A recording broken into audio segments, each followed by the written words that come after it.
Hoy en la Feria Internacional del Libro en Bogotá, el periodista Rafael Poveda presenta sus libros El día que me iban a matar, Tras la sombra de Garavito y Cazando a la bestia, tres crónicas basadas en hechos reales. Mi querido Rafael, ¿cómo te va? Buenos días. Jorge, me encanta saludarte, hombre. Qué bueno escuchar tu voz y un saludo para tu audiencia, para tus compañeros de trabajo. Bueno, ¿por qué no nos habla un poquito de cada uno de los libros? Arranquemos por este, El día que me iban a matar. ¿Cómo es esa historia? Imagínate, y llega mucho también a la costa. Nosotros, en el año 2000, yo trabajaba para Caracol Noticias y cubría muchas historias: el secuestro del avión de Avianca, el terremoto de Armenia. Hace 6 meses, uno de mis periodistas de testigo directo, se llama Kevin Pinzón, estaba haciendo un reportaje con un jefe paramilitar del Magdalena Medio que había estado 15 años en la cárcel, Alexander Gutiérrez, alias Picúa. Y alias Picúa, él estaba haciendo un reportaje sobre tomas y violencia paramilitar, y alias Picúa ya había salido de la cárcel y le pregunta que esto para qué es. A, a Kevin le dice: esto es para testigo directo, y él se queda sorprendido y le dice: esto es de Rafael Poveda, ¿cierto?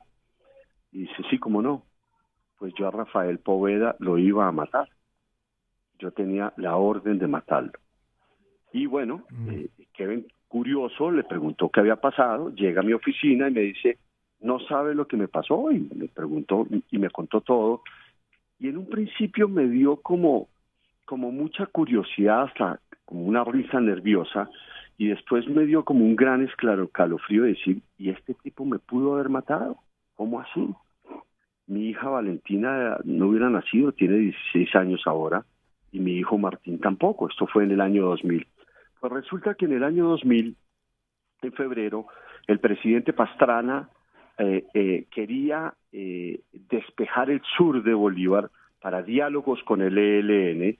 Ya desde el año 1999 estaba teniendo los diálogos en el Caguán, que había despejado 5 municipios, y lo iba a hacer con el ELN, pero las autodefensas ya habían sacado a sangre y fuego del sur de Bolívar al ELN. Recuerde las matanzas en Barranca Bermeja y toda la violencia que se produjo, pero además los paramilitares tenían cultivos de coca, tenían laboratorios, y esa era su zona controlada. Por consiguiente, ellos no iban a permitir eso.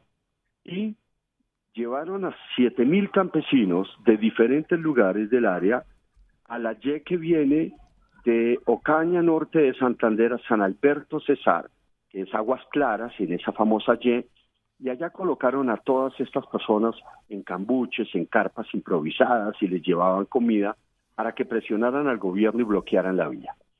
A mí me mandó Caracol a cubrir esa historia, y recuerdo que llegué allá y ellos lo vendían como un paro campesino, pero no era un paro campesino. Yo comienzo a darme cuenta que esto es instigado por los paramilitares, presionado, pagado por los paramilitares, y comienzo a preguntarle a la gente eso, y la gente se pone nerviosa, y comienzo a buscar a los paramilitares y no me ponían la cara y se escondían, y yo comienzo a reportar eso. Pues resulta que alias Picúa, que era una persona obsesionada con las masacres y la muerte y todo eso, llama a su jefe, alias Felipe Candado, y le dice que hay un periodista infiltrado de la guerrilla, que es un sapo, y que le pide permiso por radio de darme piso. Y le dieron permiso. La mala suerte era que estaba el SMAT, estaba la policía y estaba el ejército, porque ellos no podían permitir que lo que es ahora la Ruta del Sol fuera bloqueada por estos campesinos, porque es neurálgica para la economía del país.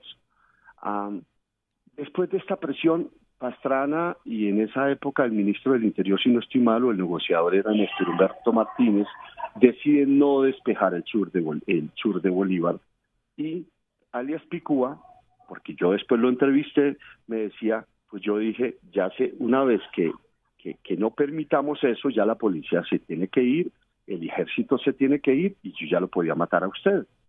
Pues eso nunca sucedió porque el SMAT se quedó, el ejército se quedó, la policía se quedó y él tuvo que sacar a todos esos campesinos en camiones. Y sacó los campesinos en camiones y entonces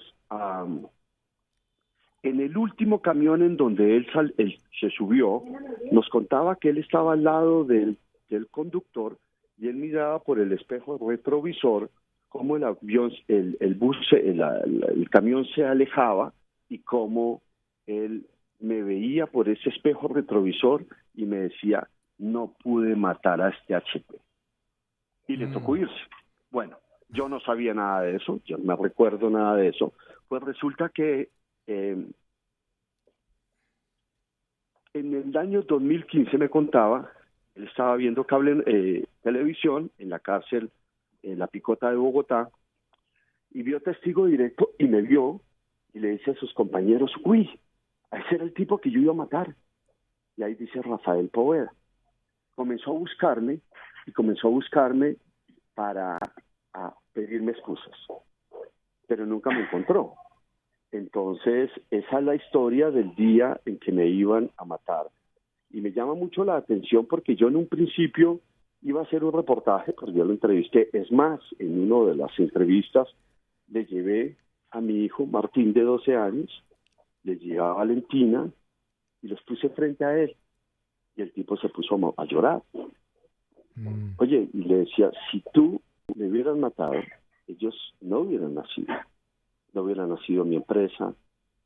Pero, Jorge, la reflexión de todo esto es, ¿y usted por qué tiene el derecho sobre mi vida? Y eso es lo que pasa acá en Colombia. Si tú le quitas la novia a alguien, te mata. Si no le gustas a alguien, te mata o te manda a matar. Como que todos se creen con el derecho o de matarte y hay veces que dicen, y lo dejé con vida, como que muchas gracias.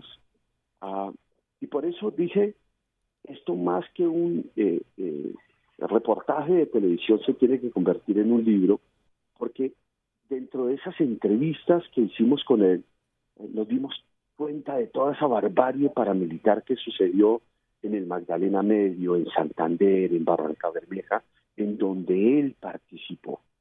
Y dijimos, esto hay que contarlo, con dos elementos. El primero, su vida y como un paralelo con la mía, y en otra, la oportunidad de contar cosas que yo he hecho, como cubrir el huracán Andrew, ser deportado de Cuba, unas torpederas cubanas nos dieron durísimo en aguas territoriales cubanas a un grupo de exiliados de la flotilla Libertad. Mejor dicho, he participado en muchas cosas y eso también era importante contarlo, de cómo como camarógrafo participé de la cumbre Reagan-Gorbachev en la Casa Blanca, y era como mostrar un paralelo de cosas, la oportunidad de contar un poco de lo que yo he hecho periodísticamente y al final contar por qué no me mató. Sí. Bueno, hay que tener el libro. ¿Ese libro lo vamos a tener en Barranquilla, por ejemplo, en la Librería Nacional? Sí, y va a estar en las grandes superficies, en la Librería Nacional. Ahí yo menciono, hay una persona que yo quiero mucho que está en Barranquilla, Erika Fontalvo, que mira las curiosidades de este libro. Entonces, secuestran el avión de Avianca de Bucaramanga a Bogotá y el avión lo aterrizan en Simití, en una pista clandestina. Yamida Amad nos manda con Erika Fontalvo y un equipo a buscar el avión. Lo buscamos toda la noche, no lo encontramos, o sí medio lo encontramos, pero estaba al otro lado del río Magdalena, nos regresamos, llegamos al lugar donde encontramos el avión de Avianca y transmitimos en directo cuando el avión despegó y todo eso. Tiempo después comenzaron las liberaciones a cuentagotas de esos secuestrados del avión de Avianca. Y recuerdo en un lugar cerca a Simití que se llama Pozo Azul, hubo unas liberaciones en donde estuvo inclusive Horacio Serpa, Piedad Córdoba, como garantes de la liberación. Al otro día, vamos a salir de San Pablo, sur de Bolívar, y había un paro paramilitar. Entonces nos fuimos a la policía, que necesitábamos salir de San Pablo, con el equipo periodístico, y nos dice, mira, usted tiene que hablar con Candado, alias Candado. Vamos a donde el ejército y nos dice, mira, hombre, no podemos hacer nada, usted tiene que hablar con Candado. Fui a buscar al famoso Candado, salió un tipo con dos pistolas al lado, una ahí, como en el jean, ahí metida como abajo del ombligo, y comandante, soy Rafael Poveda de Caracol, me hace un favor, me permite salir de San Pablo. Claro, Rafa, con mucho gusto, y bueno, da instrucciones para que salgamos. Pues ese alias Candado fue el que 8 meses después le da la autorización a Picúa de matarme. Lo que pasa es que Picúa nunca le dijo quién era yo, solamente dijo que era un periodista infiltrado de la guerrilla, Sapo. Eso me pareció una gran curiosidad porque yo lo conocía, el tipo que dio la autorización para matarme. Qué historia, hombre. Óigame, rapidito, cuénteme del otro libro, Tras la sombra de Garavito.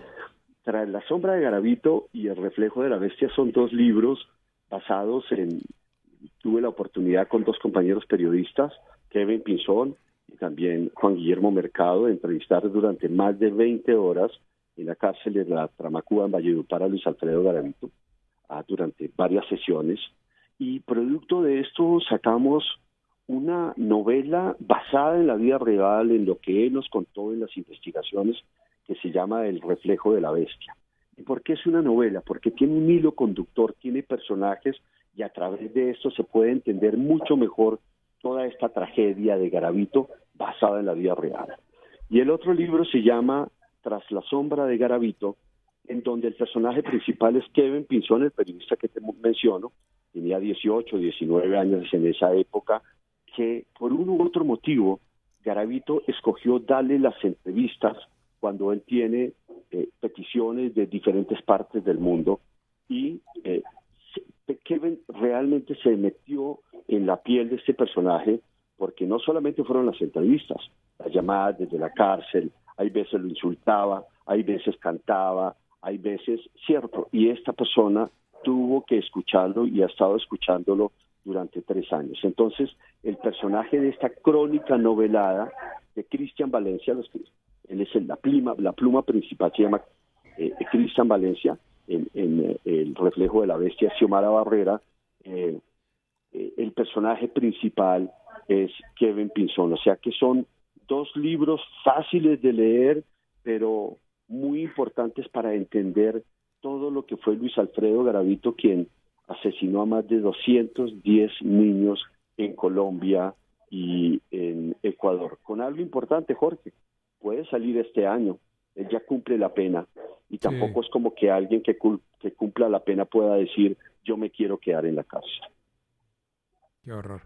Bueno, Rafael, estaremos muy pendientes del lanzamiento de los libros, El día que me iban a matar, Tras la sombra de Garavito y Cazando a la bestia. Mucho éxito, Rafael, encantado de tenerte con nosotros en Emisor Atlántico. ¡Feliz día! Me encanta saludarte una vez más, Jorge. Que tengas un buen día, y a toda tu audiencia un abrazo para todos ellos. Bueno, Rafael Poveda, uno de los grandes periodistas de Colombia, 8 de la mañana, 20 minutos.